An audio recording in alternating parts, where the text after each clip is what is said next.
মানবতা বিরোধী অপরাধ ট্রাইব্যুনালে আজ সোমবার সাবেক প্রধানমন্ত্রী শেখ হাসিনা এবং স্বরাষ্ট্রমন্ত্রী আসাদুজ্জামান খান কামালের বিরুদ্ধে ফাঁসির রায় ঘোষণা করেন অপরাধ ট্রাইব্যুনাল। আজ 17 নভেম্বর দেশপলাতক সাবেক প্রধানমন্ত্রী শেখ হাসিনা। এই রায়ের পর আনন্দ মিছিল করেছেন সাধারণ জনগণ, বিএনপি সমর্থিত নেতাকর্মীরা। আমরা যেই মিছিলটিতে উপস্থিত আছি, এই মিছিলটি হয়েছে গাজীপুর কালিয়াকৈর শফিপুর থেকে। আমরা সরাসরি আপনাদের মিছিলে সামিল করেছি। এখানে নেতাকর্মীরা মিছিলের মাধ্যমে তারা স্লোগানে বলেছেন যে শেখ হাসিনার ফাঁসি হলো, এইমাত্র খবর এলো। আমরা এই মিছিলটি সার্বক্ষণিক শফিপুর বাজারের পূর্ব প্রান্ত থেকে শুরু করে মিছিলটি শফিপুর বাজারের পশ্চিম প্রান্ত দিয়ে ঘুরে এসে শফিপুর বাজার মিডল পয়েন্ট তানহা মেডিকেল হসপিটালের সামনে মিছিলটি এসে শেষ হয়। এখানে নেতাকর্মী তাদের কিছু বক্তব্যের মাধ্যমে এই মিছিলটি সমাপ্ত ঘোষণা করেন। আমরা দেখতে পাচ্ছি যে অনেক লোকজন এই মিছিলে সামিল হয়েছে। আপনারাও দেখছেন, যে ভিডিওর মাধ্যমে আপনারা দেখছেন। আজ শেখ হাসিনার ফাঁসির রায়ের পরেই এই মিছিল কিন্তু শুরু হয় শফিপুর কালিয়াকৈর থেকে। আমরা আরও দেখেছি যে এখানে যে নেতাকর্মীরা তাদের ভাষায় যেই বক্তব্যের মাধ্যমে তুলে ধরেছেন যে দেশ পলাতক শেখ হাসিনা এবং মানবতা বিরোধী এবং জুলাইয়ের যেই গণ অভ্যুত্থানের মাধ্যমে এই ফ্যাসিস্ট সরকারের পতন হয়েছে, সেই সরকারের আজ অপরাধ ট্রাইব্যুনালে তার ফাঁসির রায় হয়েছে। এই ফাঁসির রায়ে তারা অনেক সন্তুষ্ট প্রকাশ করেছেন এবং আরও তারা যেন আর কোনো নাশকতা করতে না পারে সেই বিরুদ্ধে সমস্ত নেতাকর্মীকে সজাগ থাকার আহ্বান জানিয়েছেন। চলুন আমরা নেতাদের মুখ থেকেই শুনি।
প্রতিবাদে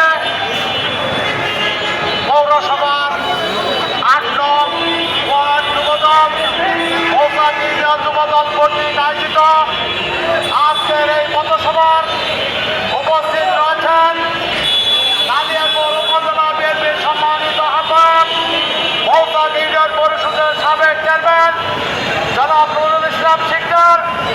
আমাদের মাঝে উপস্থিত রয়েছেন গাজীপুর জেলা বিএনপির অন্যতম সদস্য আব্দুল জলিল মন্ডল এবং 9 নং ওয়ার্ড বিএনপির সিনিয়র সহসভাপতি খালেদ চৌধুরী। আমাদের মাঝে উপস্থিত রয়েছেন বিএনপির অসংখ্য নেতৃবৃন্দ এবং যুব দলের সূর্য সৈনিক ভাইরা। সকলকে বাংলাদেশ জাতীয়তাবাদী যুব দলের পক্ষ থেকে শুভেচ্ছা এবং অভিনন্দন জানাই। আজকে এই ফ্যাসিবাদী সরকারের এই লকডাউনের প্রতিবাদে আপনারা স্বতঃস্ফূর্তভাবে রাজপথে থেকে সেই লকডাউনের প্রতিবাদ জানানোর জন্য যেই সমস্ত যুব দলের বাইরে আসছেন, তাদেরকে করতালির মাধ্যমে অভিনন্দন জানাতে চাই।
করতে হবে। আবার ইনশাআল্লাহ পরবর্তীতে যে কোনো কর্মসূচি আসবো স্বতঃস্ফূর্তভাবে সেই কর্মসূচি আমরা পালন করবো। আর কথা না বাড়িয়ে সকলকে ধন্যবাদ জানিয়ে সকলের দীর্ঘায়ু কামনা করে আজকে এখানে যারা আপনারা মিছিলে অংশগ্রহণ করছেন সবাইকে আমার আন্তরিকভাবে শুনতে জানিয়ে